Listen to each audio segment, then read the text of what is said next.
नमस्कार, आप देख रहे हैं स्वाभिमानी न्यूज। मैं हूं आपके साथ अक्षिता मौर्य। आइए रुक करते हैं खबर की ओर। महाकुंभ में आने वालों पर पुष्प वर्षा करे प्रयागराज के मुसलमान, मौलाना शहाबुद्दीन ने की अपील।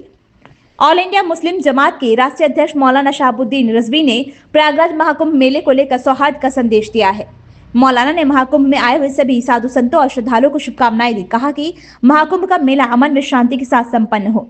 शहाबुद्दीन ने प्रयागराज के तमाम मुसलमानों से अपील करते हुए कहा कि जिन मुसलमान मोहल्लों और गांवों से श्रद्धालु गुजरे उन पर पुष्प वर्षा का स्वागत करें ताकि सद्भाव और प्रेम का पैगाम जाए, क्योंकि इस्लाम रवादरी और भाईचारे का मजहब है। पैगंबर इस्लाम ने प्यार और मोहब्बत की शिक्षा दी है। मौलाना ने कहा कि उत्तर प्रदेश के मुख्यमंत्री योगी आदित्यनाथ बधाई के पात्र हैं। उन्होंने करोड़ों श्रद्धालुओं के रहने और खान पान की शानदार व्यवस्था कराई है।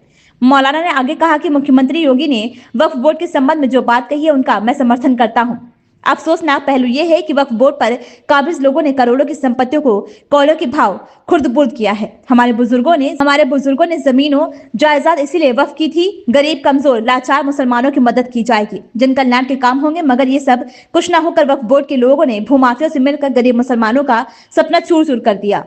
ये बता दें कि मुख्यमंत्री योगी आदित्यनाथ ने बुधवार को कहा था कि वक्फ के नाम पर जमीन कब्जा करने वालों के खिलाफ कार्रवाई होगी। एक एक इंच जमीन वापस ली जाएगी। इसी मामले में अब वक्फ संपत्तियों के बारे में पड़ताल होने का आसार है और उसके सबूत दिए हैं। उसकी मिसालें भी बहुत सारी मिलेंगी।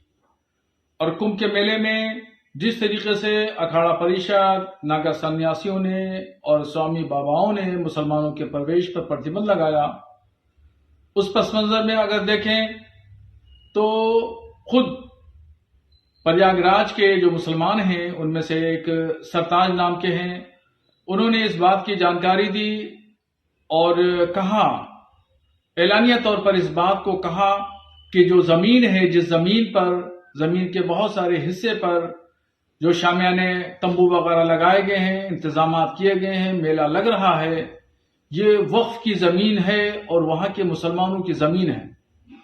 मगर दरियादिली देखिए मुसलमानों की कि मुसलमानों ने कुंभ के मेले की तैयारियां, शामियाने और पिंडाल, रोड और सड़कें और खड़ंजों पर कभी मना नहीं किया कि यहां पे मत लगाइए।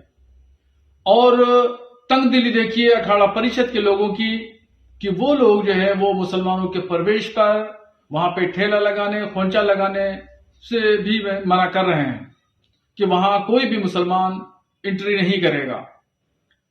बड़ा दिल दिखाते हुए मुसलमानों ने इस तमाम व्यवस्था को कायम रखने के लिए कोई भी आपत्ति नहीं की और 55 बीघे की जमीन पर जो वक्फ जमीन है, वो जमीन पर कुंभ मेला लग रहा है। तो ये तमाम चीजें जाहिर करती हैं कि कहां से कौन तंगदिली, छोटे दिल का मुजाहरा कर रहा है और कौन लोग हैं जो बड़े दिल का मुजाहरा कर रहे हैं। इन तमाम चीजों को बहुत गौर से साधु संतों को सोचना चाहिए। वहां के जो जिम्मेदार लोग हैं उन लोगों को इस पर गौर करना चाहिए। इस खबर में बस इतना ही। बने रहिए स्वाभिमानी न्यूज के साथ।